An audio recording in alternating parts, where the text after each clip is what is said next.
This would be a really good gen to get out of the way. Alright, we have a hillbilly. Don't know who the other one is. I think he's coming for me. This is a good hillbilly loop. Oh, and it's a wraith. Wait, they're... Damn, I'm cooked. They're doing that strategy that OTZDARVA and HENS were using in their video. Basically, hillbilly doesn't insta-down in this game mode. But whenever he's in overdrive, everyone near in their terror radius is exposed for the other killer as well. So the hillbilly can get his chainsaw blue, and then if the wraith is close, they can insta-down people. So I guess what I should have done differently, I should have just ran into the hillbilly, because the chainsaw still doesn't insta-down.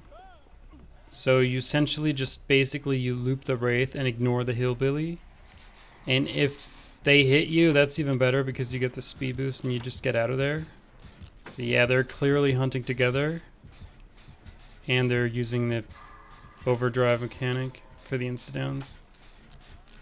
So I think, obviously, when you do that, it helps being two really good players who have like tens of thousands of hours. But I think if you have 8 survivors who all split up and just plow gens and stay injured until their death hook, double chasing like that is probably not the way. But then, I mean, this is solo queue. We clearly don't have that.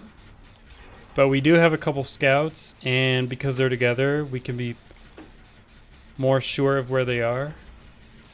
And yeah, you can already see, like, when I'm done with this, we're down to 3 gens. They have 3 hooks, or cages. So I think this strategy really only works if the survivors make mistakes. And you have to be super quick with your downs. They're just not getting enough downs to make this work. Alright, down to 3. I'm gonna do the one over there. There's there's tons of good loops around here. So if they both show up next time, I'm just gonna run into the hillbilly. And then just go next. That's a really good loop. This double pallet can work. I think they should give the killers some form of gen regression or something.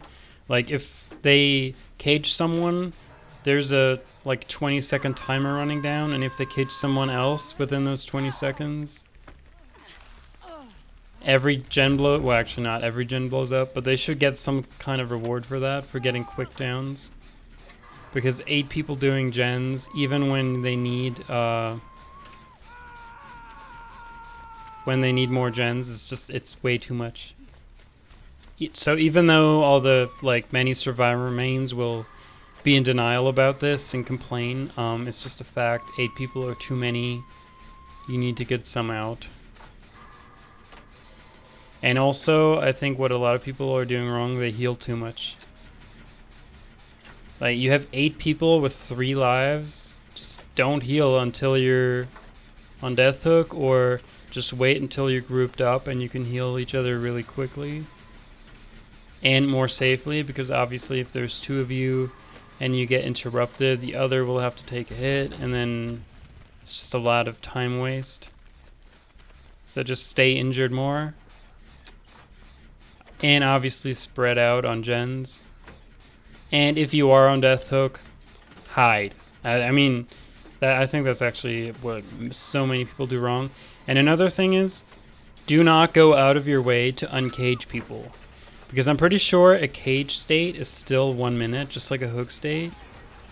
And there are so many people around, and there's also going to be a lot more cages spawning.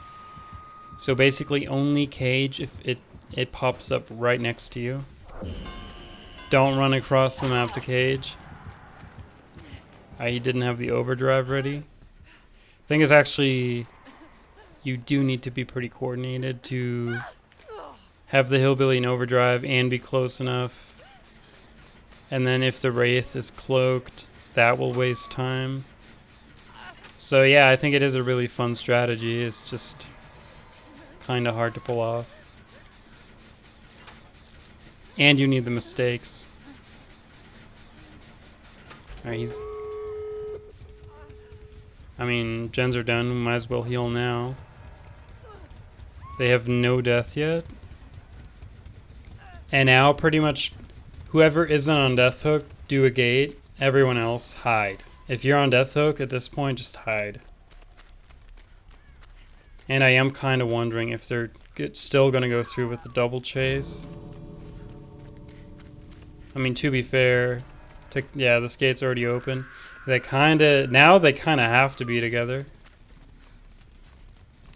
But that's pretty much just going to be them scrambling for one kill. Maybe two if people make mistakes. You can also just sneak the uncage. They can't be too close. Because I think the cages still respawn if they're too close, even in the endgame. So they don't get to camp their last hook/cage like in regular games. Alright, here's the hillbilly. Yeah, there's the wraith. Okay, crap, I didn't hear him there. I have kind of a problem here. Obviously, I have to bait the wraith to come around, and then I can just run into the hillbilly. So that's the flaw with this. I can just take this because the chainsaw is an insta-down, and he misses. So, what did we learn from this? You kind of have to be OTZDARVA and HENS to pull this off. And I guess they also need the right lobby for it. But I think it's definitely really fun in this game mode to see different strategies. And I'm kind of curious whether they're going to get a kill.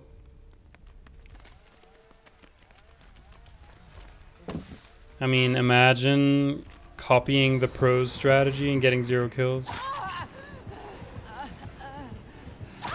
Which it really does look like.